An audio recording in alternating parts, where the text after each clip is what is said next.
Welcome to CGPSC मंथन। इस video में हम मेंस पेपर 7 के टॉपिक सिविल अधिकार संरक्षण अधिनियम 1955 को डिस्कस करेंगे। इसके अंतर्गत जो है सभी पॉसिबल क्वेश्चन को डिस्कस किया गया है। इसमें हम लोग सबसे पहले इस अधिनियम की पृष्ठभूमि देख लेते हैं। स्वतंत्रता के बाद जो है संवैधानिक प्रावधानों को क्रियान्वयन के लिए कानूनी व्यवस्था लाने की बात की गई और संविधान का जो अनुच्छेद 17 है उसके क्रियान्वयन के लिए 1955 में अस्पृश्यता निषेध कानून पारित किया गया। ठीक, लेकिन ये कानून जो है सिर्फ छुआछूत को आपराधिक बनाता था, लेकिन समाज में जो और भी निर्बंधन है उसको ये तोड़ने में विफल रहा। इन कमियों के विचार करने के लिए जो है अप्रैल 1955 में इलाया पेरुमल समिति जो है गठित की गई और इस समिति की अनुशंसा पर संविधान संशोधन करके 1975 में इस अधिनियम का नाम सिविल अधिकार संरक्षण अधिनियम कर दिया गया। ये जो एक्ट है वो ST/SC एक्ट से काफ़ी ज़्यादा अलग है। ठीक, इसमें अब हम लोग देखते हैं सिविल अधिकार किसको कहते हैं। पहले परिभाषा देखते हैं। वे अधिकार जो किसी व्यक्ति को एक संप्रभु राष्ट्र के नागरिक होने के हेतु स्वाभाविक रूप से प्रदान किए जाते हैं, और ये अधिकार जो होते हैं जीवन यापन के मूलभूत अधिकार होते हैं, जो कि प्रस्तावना भारतीय संविधान के जो प्रस्तावना है उसमें जो मूल्य दिए गए हैं उनको सुनिश्चित करने के लिए आवश्यक होता है। किसी भी समाज के अस्तित्व को बनाए रखने के लिए और उसको एक सतत दिशा में गतिमान बनाए रखने के लिए आवश्यक है कि सामाजिक विषमता को हटाया जाए। सिविल अधिकार जो है मूल रूप से सामाजिक समानता का ही प्रयास करते हैं। ये जो है वंचित वर्गों को, विशेषकर SC और हरिजनों को गरिमामय जीवन जीने का अधिकार प्रदान करते हैं। ये इस अधिनियम का जो मूल संकेंद्रण है वो है छुआछूत को हटाना।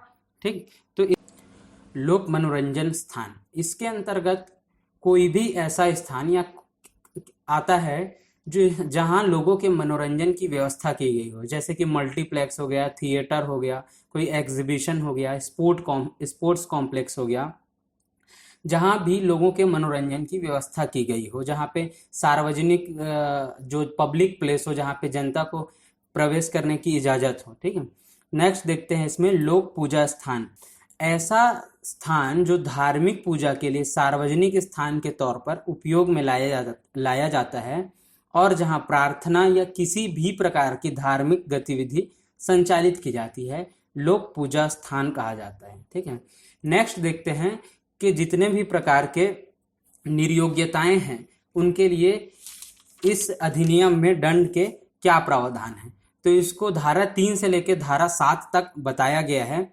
इसमें देखते हैं कि धारा 3 में धार्मिक स्तर पर दिया गया है, धार्मिक स्तर पर निर्योग्यता जो लागू होती है उसको बताया गया है। इसमें सजा जो है कम से कम 1 महीने का और अधिक से अधिक 6 महीने का कारावास है, और जुर्माना जो है कम से कम 100 रुपये और अधिक से अधिक 500 रुपये तक जुर्माने का प्रावधान है।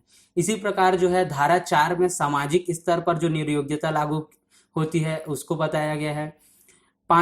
धारा 5 में बताया गया है कि अस्पताल या फिर शैक्षणिक संस्थाओं में प्रवेश देने से रोकने या फिर वहां पर भेदभाव होने के लिए जो निर्योग्यता लागू होती है उसको बताया गया है। इसमें भी 1 माह से 6 माह तक कारावास का प्रावधान है और जुर्माना 100 से 500 रुपये तक का प्रावधान है।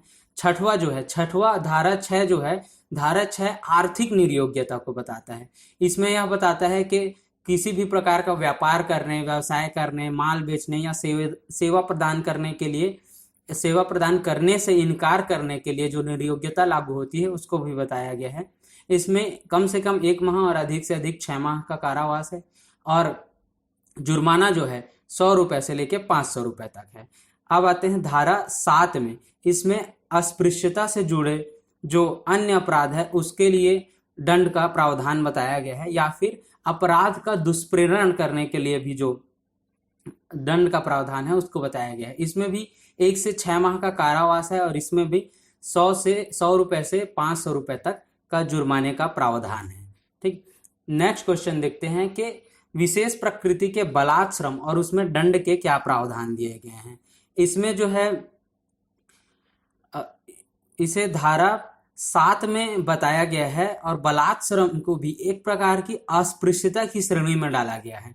बलात् श्रम को देख लेते हैं कि जो भी किसी व्यक्ति को फोर्सफुली सफाई करने, पशु शव हटाने, मैला ढोने या किसी भी प्रकार का कोई अन्य काम करने के लिए अस्पृश्यता या उसके इच्छा के बिना उस आधार पर यदि उसको मजबूर किया जाता है, टॉर्चर किया जाता है, तो उसको बलात् श्रम कहा जाएगा। ठीक है, उसके लिए धारा 7 में जो है अस्पृश्यता से जनित निर्योग्यता को लागू किया जाएगा, और उसके आधार पर इसमें धारा 7 के आधार पर दंड और जुर्माने का प्रावधान है।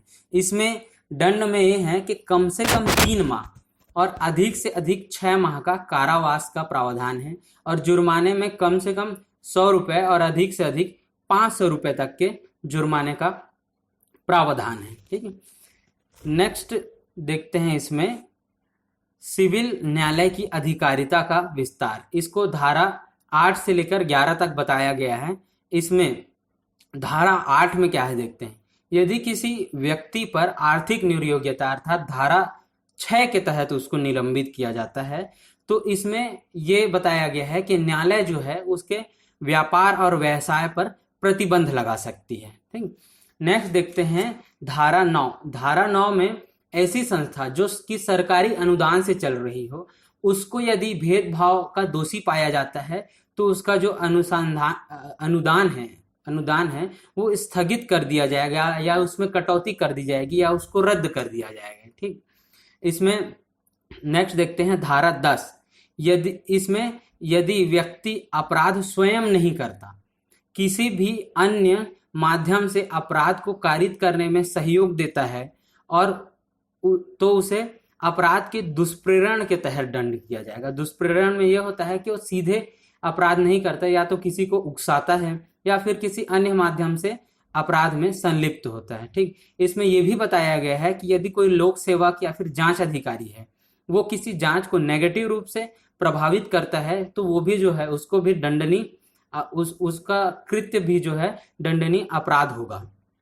ठीक, इसमें नेक्स्ट देखते हैं धारा 10 का में सामूहिक अपराध या असहयोग के बारे में बताया गया है कि इस अपराध के लिए क्या दंड होगा। ठीक है, इसमें यह बताया गया है यदि किसी क्षेत्र के निवासी जो है इस अधिनियम के तहत अपराध करते हैं और तो राज्य सरकार जो है उन पर सामूहिक जुर्माना लगा सकती है। ठीक, नेक्स्ट धारा देखते हैं धारा 11। इसमें यह बताया गया है कि बार बार अपराध करने पर जो सजा जो है बढ़ जाता है, सजा जो है बढ़ सकता है। इसमें सबसे पहले देखते हैं जो अगर कहीं इसमें पहली बार यदि कोई अपराध करता है तो उसके लिए दंड का जो प्रावधान है 1 से 6 माह तक का है, और जुर्माना जो है 100 से 500 रुपए तक है। लेकिन अगर वही व्यक्ति दूसरे बार अपराध करता है तो उसके लिए जो कारावास है बढ़ जाता है, 6 माह से 1 वर्ष हो जाता है, और जुर्माना जो है 200 से 500 रुपए तक हो जाता है। अगर वही व्यक्ति जो है तीसरे बार अपराध करता है तो जुर्माना जो है 500 से 1000 रुपए तक बढ़ सकता है, और कारावास जो है 1 से 2 साल तक उसको कारावास का प्रावधान है। ठीक है, तो बार बार जो है अपराध करने पर सजा की जो वृद्धि है उसमें उसको धारा 11 में बताया गया है। ठीक, तो इस वीडियो में बस इतना ही। अगर आपको इससे रिलेटेड कोई भी डाउट आता है तो आप हमको कमेंट कर सकते हैं या फेसबुक और टेलीग्राम में मैसेज कर सकते हैं। अगर आपको ये वीडियो यूजफुल लगा हो तो हमारे चैनल को सब्सक्राइब जरूर करें, और इस वीडियो का PDF जो है टेलीग्राम ग्रुप में शेयर किया जाएगा, जिसका लिंक जो है नीचे दिया गया है। तो मिलते हैं नेक्स्ट वीडियो में।